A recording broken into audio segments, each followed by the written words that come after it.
अस्सलाम वालेकुम। जी त प्रोग्राम है अॼु जी शख़्सियत में रिस बहाल मक्सी साहब सां असांजी जेका त ॻाल्हि ॿोल्हि आहे ऐं नाज़रीन असांजी हमेशह इहा कोशिशि रही आहे त अहिड़ी शख़्सियत खे अवाजी आलिवान जे जेको समाज में हिकु किरदारु हुजे।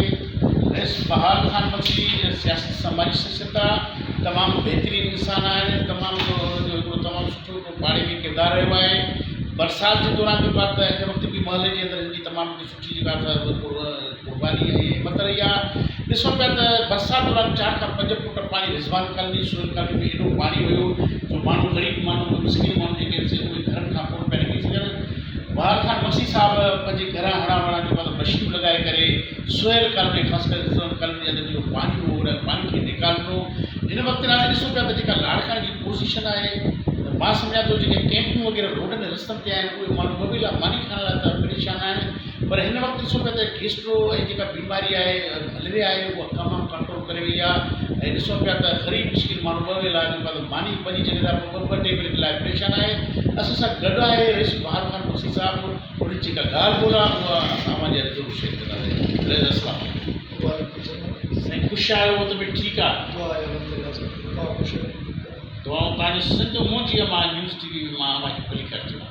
वालेकुम सलाम साईं, ख़ुशि आहियो तो ख़ैर आहे असांजी ख़ुशी आहे। सिंध मुंहिंजी मां तमामु हफ़ीज़ पुरी साहिबु हुयो महिरबानी करे बोर्ड साहिबु लाइ वीचारनि लाइ सभिनी खां हमदर्दियूं करणु, सुठे नमूने सां अचणु, सभिनी खां हाल वठणु, तमामु हफ़ीज़ पुरी साहिबु महिरबानी असां तव्हांजा शुक्रगुज़ार आहियूं।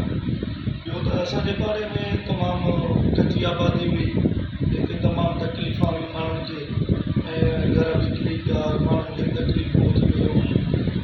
जो कुझु सरकारी बि मदद थियूं आहिनि जमीन साहब जे थ्रू, जेके तमामु तेल ऐं राशन माण्हुनि सां मददूं कई तमामु, ऐं उन्हनि जा जेके घर बि हुआ सुठा तमामु असां उन्हनि जा शुक्रगुज़ार आहियूं।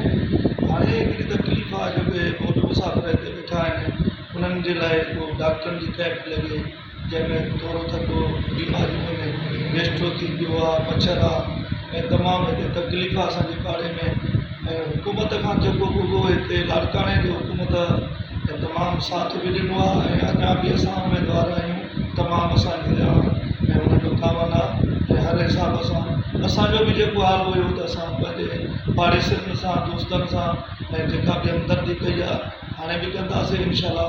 असांजी पकी उमेद आहे हुकूमत में त इहे थोरो कैंपियूं हणे ऐं डॉक्टर तकलीफ़ूं खे वीचारनि खे ख़तमु कनि।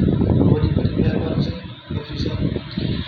नाज़रीन, प्रोग्राम अॼु जी शख़्सियत में रिस बहाल ख़ान मक्सी जो जेको तालुक़ो आहे उहो बेसबरू सां तालुक़ु आहे। मक्सी हाउस जेका त हुन सां असांजी ॻाल्हि ॿोल्हि थी आहे।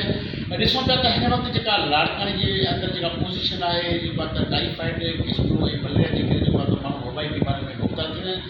रिस बहाल ख़ान मक्सी साहिब पैगाम ॾिनो आहे हुकूमत खे, ख़ासि करे DC लाड़काणे खां चूंडियल नुमाइंदनि खां बि जेको आहे त हीअ अपील अर्ज़ु कई आहे त मेडिकल कैंपूं हणी करे जेको आहे त तव्हांजे ग़रीब माण्हुनि खे दवा मुहैया कई वञे। नाज़रीन, ॿिए तरफ़ ॾिसूं पिया त पाकिस्तान पीपुल्स पार्टी जा बिलावल भुट्टो चेयरमैन साहब जा जेके पॉलिटिकल सेक्रेटरी आहिनि जमील अहमद सुमर साहब जी तमामु सुठी कावश ऐं कोशिशि रही आहे। उन यूनिवर्सिटी जे अंदरि जेको आहे त तक़रीबन जेको आहे त मेरिट जे बुनियाद ते राशन टेंट ॾिना आहिनि ऐं इन्वेस्टिगेशन बि कई आहे। ऐं हिन वक़्तु सर्वे रिपोर्ट बि हले पई त जेके घर वग़ैरह किरिया आहिनि उन में पाकिस्तान पीपुल्स पार्टी जो तमामु सुठो किरदारु रहियो आहे।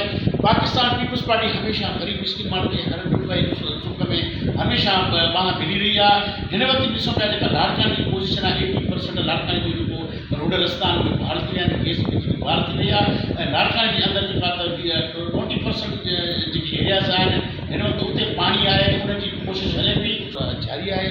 जी रेस साईं, अर्ज़ु इहो आहे त अवाम खे त हाणे हिते समुंड लैंड हुयो वॾो ख़लक़त हुयो ऐं जंहिं बि सरकारी फंड में जिनखे बि मिलियो उन्हनि जेको कुझु अवाम खे हिते ॾिनो आहे।